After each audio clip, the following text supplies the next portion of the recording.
Technology Review says that the fake news baton has been passed from Facebook to Google.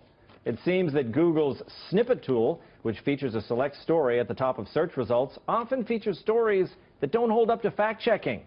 What will they do about it? Well, Facebook had to deal with accusations of spreading fake news during the run-up to the election, so it outsourced its fact-checking to a group of so-called objective fact-checking sources: Snopes, PolitiFact, ABC News, and factcheck.org. Never mind that all of them have shown a penchant for liberal bias themselves. And as the Daily Caller has pointed out, Snopes, which many people see as the gold standard in objectivity, runs a political fact-check division that employs almost exclusively left-wing writers. Here's one of their writers whose Twitter handle is Debunker. Look at that tweet. We're going to have to fact-check that and get back to you. We shouldn't be worrying about so-called fake news. We should worry about so-called fact-checking. Leave my news feed alone. Let news organizations and websites stand or fall on their own reputations. I can decide who to trust.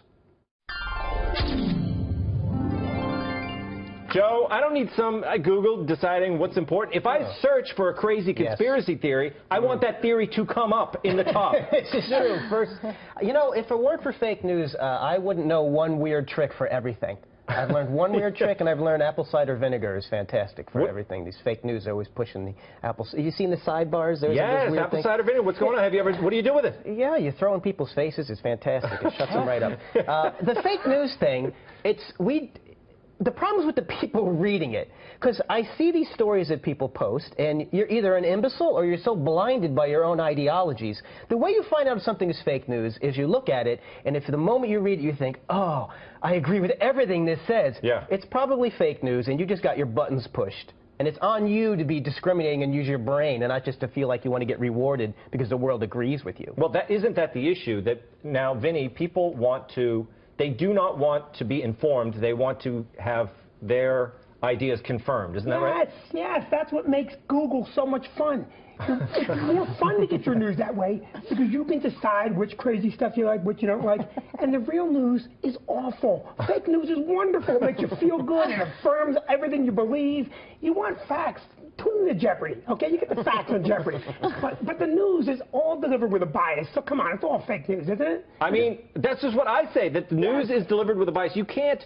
The term fake news it's misleading because most people don't have a problem, Paul, with fake news. They have a problem with the framing of the news. They don't think it's framed in an honest way. Agree or disagree? I agree. But, you know, that cuts to the core of the problem. We're all trying to have a conversation about a thing, but we all have different, like, papers. We don't have the same information. So you can't ever really get to a source of the discussion if we're all reading different stuff. And I do like what you say, Ed. I like the idea that the news is basically like a pillow fort that you build around you. Like just live in there. And yeah, it's hilarious. But I think this is inevitable when you deal with these type of lazy behaviors where you're just like, who is this 35th president? And you just yell it at your Alexa device. And then you expect it to give back proper information, and then you're mad because it's wrong. It's like, well, get up and go look in a book or something. Do something about your own life. You know, we're used to Google telling us all the right, but you know, that's a perfect example because in the story they said that one of the stories that Google put at the top of their search results was that Warren Harding was in the KKK, which he was not. And so a lot of people believe it. Might have been. Yes, exactly. Yes, it is. And that gets us off on a whole graphic novel that we can pitch. I heard he was a Power Ranger. Well, that green one. may have been true. Jessica, isn't it amazing that fake news started? Left-wingers were using the term fake news. Trump took it away, and now it's about the Democrats. Isn't that amazing? Fake news. When we talk about fake news now, we're talking about. We're not talking about. We are. We're having two separate conversations. As usual. As you point, I liked what you said. We took you got to admit, Trump took the term away from you guys. He takes everything from us, including my freedom. Wasn't Alexa also spying on people? Yeah, it can. Yeah, and okay, so I wanted to say that because we talked about the spying thing. Also, shouldn't there be kind of a fake news truce about things that are actually facts? Like how many people attend an inauguration, for instance? No.